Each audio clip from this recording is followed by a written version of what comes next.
Hi guys, so tonight we are going to cover a few things, the roto brush and then working hair kind of on a daily basis, what we do after we put some product in. So one of my favorite tools and one of my favorite things to kind of coach kids on is the roto brush. So the roto brush, I think over a long period of time using it every day does a really good job of not only stimulating hair growth, but it also does a really good job of just getting every ounce out of that leg hair. So whatever leg hair you've got, it's going to be staying straight on end. If you're using this in your program on a daily basis over, say for sure a month, 2 month period, you're going to get every ounce. It's going to be staying straight out. And it's also going to make your job a lot easier on show day. You're going to use a lot less product and adhesive to get those legs to stand up. Where it really comes in good, and for instance like on this heifer in San Antonio where we can't actually fit her, we got to make sure that that leg hair is working awesome, because it's going to, all we can use is this roto brush and making sure we get every ounce out of it. So just briefly, I like to use just a cordless drill. There's about 3 reasons I like to use a cordless drill. One, most cordless drills allow you to change direction. So we're spinning one way, we can switch directions and spin the other way. That's important because we're always wanting to go up with the hair on the leg. So on the back we'll have that turning this direction. On the front of the leg we'll be having it turn this direction. Now the other reason I like a cordless drill is usually it has a variable speed. So you can go from that speed to this speed. And this can get almost a little too much friction. It can get a little hot to the touch. So when we put this on them, going that fast can get a little bit warm. So I like to back it off just a little bit where it's not turning quite as fast. Now, the third reason is obviously you don't have that cord to kind of get in your way. The other thing I've noticed with the actual electricity going through it, you get some friction where you can almost get just a little bit of a shock from the friction. So I just would really recommend investing or raiding your dad's toolbox and get you a cordless drill. So what this is, you can purchase this at thewinnersbrand.com as well, but it's just a roto brush. It's a rotating brush on kind of a bolt there that we can hook into our drill. We can hook onto our drill. When we go through these, we're roto brushing a lot of cattle, but one of these are going to last you a year if you're just doing 1 or 2 head. Now when we're roto brushing this calf, the first thing we want to do is 2 things. There's 2 places that can kind of get you in trouble. We want to make sure we keep this out of their tail. This can suck up in their tail pretty easily, so we want to have somebody holding that. We'll bring somebody in to hold that when we're doing the back legs. The other thing I tell you is this is a really it's almost therapeutic to them. They like it, but the first time you do it, it's got a lot of noise generated with it, and the first time you do it, I'd recommend having them in a chute like this. It's just going to be safer on you, safer on the calf, and I'd recommend you starting on that front leg. So if this was the first time we were going to do this, if they didn't like the sound of it, at least you're safe. Now, once you get to where you're doing it a bunch, they like it. When they hear this sound, they're like, okay, I'm ready. And a lot of times you'll actually even see them stretching when you go to do this because it feels so good. So again, I'm going to start on this front leg, and you might have to zoom in here just a little bit. But so we are going to just start in here real easy, so she knows what it is, knows where we're at. And then as you can notice, this is turning upwards. So I got it rotating this way. We're going to do the back of this leg, and I'm going to go up and then back down. And I'm always going to finish on the downstroke, because you can see it kind of packs it in there on the upstroke, kind of packing it in. When we come back down, it kind of releases that hair back straight out.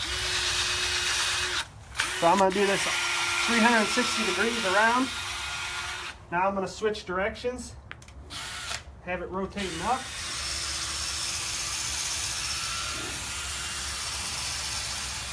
I'm going to do it on the back, on the inside.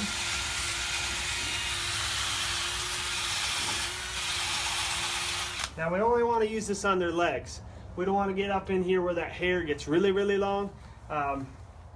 the leg here isn't going to get long enough where you can't use the roto brush. But when we get in here, we don't want it to start getting caught around our bolt and stuff.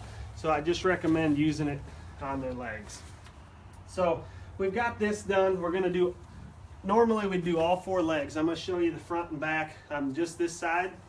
Now, when you get back here to the back, we need to have somebody hold this tail, because again, we don't want to get that caught up in it. Now, sometimes if you're by yourself, I know when I was younger, I just put a tube sock up over that, and that way if it did hit it, it would just kind of bounce off of your drill. So, again, we might go up and down this a couple times, and then end on the downstroke again. And you can see how it's starting to fluff that hair out there. And you can see I had to switch directions. So from here to here, that drill's always rotating in an upward fashion. And again, I'm going to do the inside here. Now this one gets rotor brushed just about every night. But she knows what this is. She likes it. She's pretty accustomed to it. So this drill is going to do a couple things. It's going to break that hair away where it's starting to kind of stick out on end. But it's also going to get like that dirt, dandruff. It's pretty vigorous on the hide, and so it's going to get some dandruff and stuff. So what we always want to do after we're done rotor brushing, we want to come back in and just blow that hair just a little bit, so we can get some of the dandruff and stuff out. So we're going to set that off to the side. I'm going to blow on those legs a little bit. But before I fire up this blower, I want to kind of cover what we put on their hair every day. So there's a couple things we use. We use Sheen and we use Pro Hair 100. Now the Pro Hair 100 is what we use to help grow hair. I think this is a great product. It's got a lot of unique stuff in it in terms of conditioners. It's really good for the hair, but it doesn't get it greasy. Now, I really want to emphasize how we apply some of the products. So no matter what you're using, whether it's Sheen or Pro Hair, I want to emphasize how we apply it and how we work that hair. So when I'm applying product, I want it to mist as much as I can. We can get this where it comes out like really straight. Can you see that? And then we want it to where it puts on a mist, so we can really get like a broad spray. So I'm just going to put a broad spray across here, so we're getting maximum coverage. Now, I know when I was younger, the first thing I wanted to do was, okay, I've got some product on there, now just go grab the blower. I'd encourage you to take your comb and just kind of work that in to the hair, especially with this Pro Hair 100. It just needs a little bit of time to set and work. But if you comb it through there, it kind of like makes it stick to the hair and hide. So I like to just kind of comb it in there.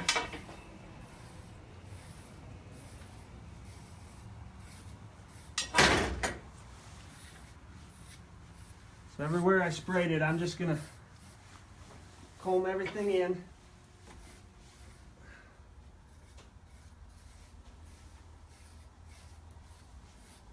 Now, when we're blowing a calf dry, we're going to grab our blower and we're going to be right in there, just right on it. Now, when we're blowing product in, we need to back up almost 2 or 3 feet and just let that air kind of gently work on there and comb as we go. And that's what we mean when we say, for instance, we talk about working the product in, working hair. We're going to back this off, because if we go right in there, we're just blowing that product right back off of the hide and hair.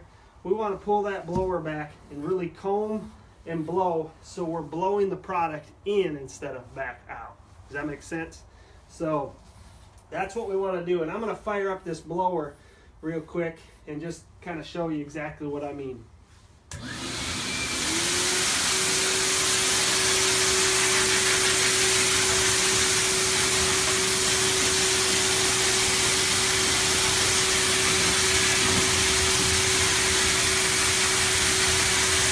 If we don't do this, You can see them, it's coming right back out of the hide.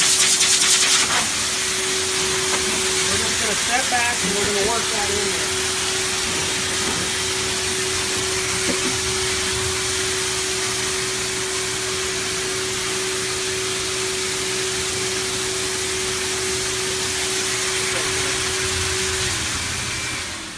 So what that does is, instead of getting right down there where that nozzle is blowing the product back out, it's actually drying the product to the hair and down in the hair. So I think that's important, because it doesn't matter what product we're using, whether it's a Pro Charge, the Pro Hair, the Sheen, we want to make sure once we put that product on there that it stays on there and we work it down in the hair. So I always tell our kids we're coaching that once we've got that calf dry, we're only 3/4 of the way there. We've got to spend a lot of time really working that hair, and again, it doesn't matter how much product you put on there if we don't work it to that hair and down into the hide. So those are just a few tips on kind of working daily hair. Again, we'll be back with you here shortly with some more tips, and I hope you have a great week.